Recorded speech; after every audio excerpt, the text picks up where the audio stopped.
ពូកង្កែបបោកចាគឺជាប្រភេទកង្កែបបោកញាប់ជាមួយនឹងសាច់ជ្រូក3ជាន់សពតែម្ដងបងប្អូនយើងបានលាយជាមួយនឹងមីសួរឬក៏ជើងកង្កែបទេចាហើយចំពោះកង្កែបបោកយើងលក់មួយ5000ណាបងប្អូនចំពោះសួស្តីបងប្អូនទាំងអស់គ្នាថ្ងៃហ្នឹងមកបង្ហាញពីសកម្មភាពនៅទីតាំងក្រោយវត្តនរោតចាពីមាន់អាំងគៀនស្វាយបងប្អូនចាផឹកឡើងមកប្រហែលជា10គឺយើងចាប់ផ្ដើមអាំងជាមួយនឹងមាន់ក្តៅៗទេបងប្អូនចាទាំងមាន់ទាំងកង្កែបគឺអាំងក្តៅៗបន្តជូនបងប្អូនតែម្ដងចាហើយបងប្អូនអាចមើលបានណាចំពោះប្រភេទមាន់របស់នាងខ្ញុំគឺជាប្រភេទមាន់ខ្ចីមាន់ចិញ្ចឹមបែបធម្មជាតិចាជាប្រភេទសាច់មាន់ថាពងខ្ចីឆ្ងាញ់បងប្អូនហូបទៅគឺធានាថារសជាតិឆ្ងាញ់ប្លែកបងប្អូនជាពិសេសយើងមានតិចនិចពិសេសក្នុងការអាំងដែលធ្វើឲ្យមាន់ចាមានសភាពស្រួយខាងក្រៅទន់ខាងក្នុងចាហើយអ្វីដែលកាន់តែពិសេសបងប្អូនគឺមានអនាម័យ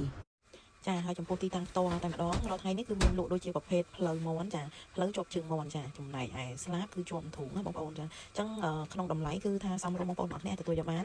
ចំពោះកង្កែបបោកចាគឺជាប្រភេទកង្កែបបោកញាប់ជាមួយនឹងសាច់ជ្រូក3ជាន់សពតែម្ដងបងប្អូនយើងបានលាយជាមួយនឹងមីសួរឬក៏ជើងកង្កែបទេចាហើយចំពោះកង្កែបបោកយើងលក់មួយ5000ណាបងប្អូន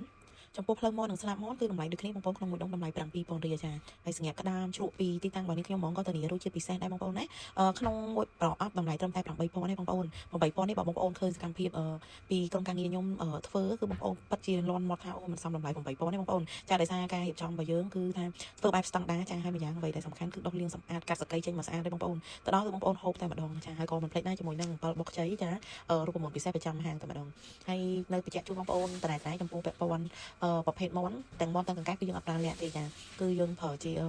ការប្រឡាក់បែបធម្មជាតិចាហើយពេលបងប្អូនមើលបានគឺអាំងមកវាឡើងក្រហមបែបធម្មជាតិតែម្ដងអញ្ចឹងសម្រាប់បងប្អូនទាំងអស់គ្នាដែលមិនចង់មកដល់ទីតាំងធ្វើបងជុំមួយគេបងប្អូនអាចតាក់ទងតាម Telegram របស់នាងខ្ញុំដាក់ជូនចាដាក់ជូនតាម Grab ឬក៏ Foodpanda ចាហើយអ្វីក៏ដែលកាន់តែពិសេសនៅគ្រប់ app គឺមានទាំងអស់តែម្ដងបងប្អូនអាចវាយឈ្មោះមាន់អាំងគៀនស្វាយទៅគឺថាឃើញតែម្ដងចាមានច្រើនដែរបាទអញ្ចឹងសម្រាប់បងប្អូនទាំងអស់គ្នាចង់បានបានលឿនក៏កុំភ្លេចខលមកបងប្អូនសម្រាប់ខកកក់ហើយចាស់ស្ដីបងប្អូនគឺចប់ទាំងអស់ហ្នឹងគឺសឹងតែភ្ញៀវបត់ខកក់មុនអញ្ចឹងទៅបានបានលឿនណាបងប្អូន